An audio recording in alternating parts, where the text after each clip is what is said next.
शिक्षक साथियों नमस्कार। मेरे चैनल एडुकेटर जी में आप सभी का हार्दिक अभिनंदन है। यह वीडियो विशिष्ट शिक्षक नियमावली को संशोधित कर नियोजित शिक्षकों को दिए जाने वाले राज्य कर्मी का दर्जा से संबंधित है। जैसा कि सरकार द्वारा विशिष्ट शिक्षक नियमावली की जारी विज्ञप्ति पर सुझाव का आज अंतिम दिन है। इसके बाद सरकार सुझाव पर विचार करके इस नियमावली को जारी करेगी, जो दशहरा से पहले अब संभव नहीं दिख पा रहा है। किंतु अधिक संभावना जताई जा रही है कि जारी नियमावली में बड़ा संशोधन होने वाला है। विशिष्ट शिक्षक का नाम हटेगा तथा सक्षमता परीक्षा को भी बदला जाएगा। साथ ही और बहुत सारे बदलाव होने की संभावनाएं जताई जा रही हैं। अंदर खाने से खबर है कि पार्टी के अंदर इस विषय बिंदु पर जोरों की चर्चा है और एक ज्वलंत मुद्दा बना हुआ है, जिसको माननीय मुख्यमंत्री नीतीश कुमार जल्द से जल्द सुलझाना चाहते हैं। सरकार जल्द ही विधानमंडल का सत्र प्रारंभ भी करने वाली है। स्पष्ट है कि उससे पहले ही इस समस्या का समाधान हो जाएगा, अन्यथा विधानमंडल में हंगामा होने की संभावना है। मानकर चले कि छठ पूजा के आसपास पूर्ण रूप से नियोजित शिक्षकों को राज्य कर्मी का दर्जा मिल जाएगा और अनुमान यही लगाया जा रहा है कि नियोजित शिक्षकों को भी वही सारी सुविधाएं मिलेगी जो बीपीएससी से बहाल शिक्षकों को सुविधाएं मिलने वाली है। आइए इसी विषय बिंदु पर शिक्षक नेता बंशीधर ब्रजवासी जी का बयान सुनते हैं कि वे क्या कुछ कह रहे हैं। राज्य के पूर्व से कार्यरत 4 लाख से अधिक नियोजित शिक्षकों को समायोजित करने का एक प्रस्तावित नियमावली सार्वजनिक किया गया है और यह नियमावली सार्वजनिक करते हुए अखबारों में विज्ञप्ति भी जारी की गई और उसमें कहा गया कि जो भी संबद्ध पक्ष हैं वह अपना इस नियमावली पर सुझाव समर्पित करेंगे। तो परिवर्तनकारी प्रारंभिक शिक्षक ने आज अपना सुझाव विभाग के शिक्षा विभाग के उप निदेशक माध्यमिक शिक्षा निदेशक को तो दिया ही है, साथ साथ माननीय मुख्यमंत्री जी को भी हम लोगों ने अपना सुझाव समर्पित किया है, क्योंकि राज्य के मुखिया हैं माननीय मुख्यमंत्री और इन्हीं के स्तर से अंतिम मुहर लगनी है।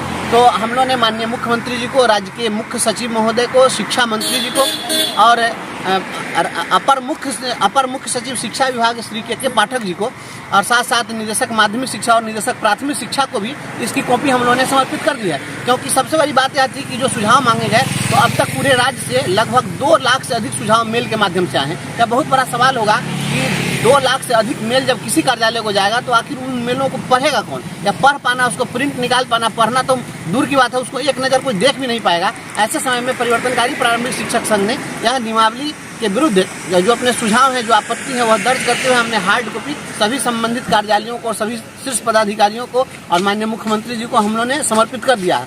इसके तहत हमने यह कहा है कि आप यह जो प्रोविजन बनाया गया है नियमावली की कंडिका 4 के तहत, उसमें कहा है कि जो पूर्व से कार्यरत नियोजित शिक्षक हैं इन लोगों को एक सक्षमता परीक्षा देनी पड़ेगी। तो आखिर सक्षमता परीक्षा किस बात की? आपने जो नियमावली बनाई है उसमें पूर्व की जो नियमावली थी, उस नियमावली के तहत किसी भी शिक्षक की सेवा 60 वर्ष निर्धारित कर दी गई पहले ही, और पूर्व से निर्धारित सेवा शर्तों के अधीन जो अर्हता पूरी करते थे उनकी सेवा 60 वर्ष के लिए पहले से है। तो जब पहले से उनकी सेवा 60 वर्षों के लिए है तो फिर बाद में आप यह कहेंगे कि वह सक्षमता परीक्षा दें और नहीं पास करेंगे तो उनको जब अनुत्तीर्ण होंगे तो उनको सेवा से समाप्त कर दिया जाएगा। यह बिल्कुल अनकॉन्स्टिट्यूशनल प्रोविजन है। और सबसे बड़ी आपत्तिजनक बात यह है कि यह जो प्रोविजन बनाया गया है उस प्रोविजन में जो नियमावली का प्रस्ताव है, उस नियमावली में कहा गया है कि बिहार सरकार संविधान की धारा 309 के तहत प्रदत्त शक्तियों का उपयोग करते हुए नियमावली बना रही है। हमारे हाथ में संविधान है, संविधान भी लेकर के हम आए और संविधान की धारा 309 अगर आप देखेंगे तो इस धारा में स्पष्ट लिखा है recruitment and condition of service of persons serving the union और ए स्टेट। मतलब कि इसके अंतर्गत जो नियमावली सरकार बनाती है, यह जो नियमावली है, यहाँ आप देखेंगे इसमें यह जो संविधान की धारा 309 है, इस धारा के अंतर्गत प्रदत्त शक्तियों का उपयोग करते हुए जो नियमावली बनाई जाती है वह नियमावली केंद्र सरकार अपने कर्मचारियों के लिए या राज्य सरकार अपने कर्मचारियों के लिए बनाती है। मतलब कि इस नियमावली के अधिकार का प्रयोग करते हुए जो नियमावली बनेगी वह नियमावली राज्य कर्मियों की नियमावली होगी। और जब राज्य कर्मियों की नियमावली होगी तो आखिर इतनी सारी विसंगतियां और इतनी भेदभावपूर्ण नीति कैसे तैयार कर दी गई है? इसके अंतर्गत आपने जो नियमावली बनाई है उसमें कह दिया आपने कि ये जो शिक्षक होंगे इन शिक्षकों को अध्यापक संवर्ग के जो शिक्षक हैं उनको जो अनुशासनिक कार्रवाई का प्रोविजन है वो सीसीए रूल्स के अंतर्गत होंगे, लेकिन इनके लिए आपने सीसीए रूल्स लागू नहीं किया, इसके लिए एक अलग से लंबा चौड़ा आपने कानून बना दिया है। तो जब आप राज्यकर्मी का प्रोविजन बना रहे हैं तो सीधे सीधे कहिए कि राज्यकर्मियों को जो सुविधाएं दी जाती है वो सुविधाएं दी जाएंगी, लेकिन इस तरीके का जो प्रावधान बनाया जा रहा है कि भेदभावपूर्ण,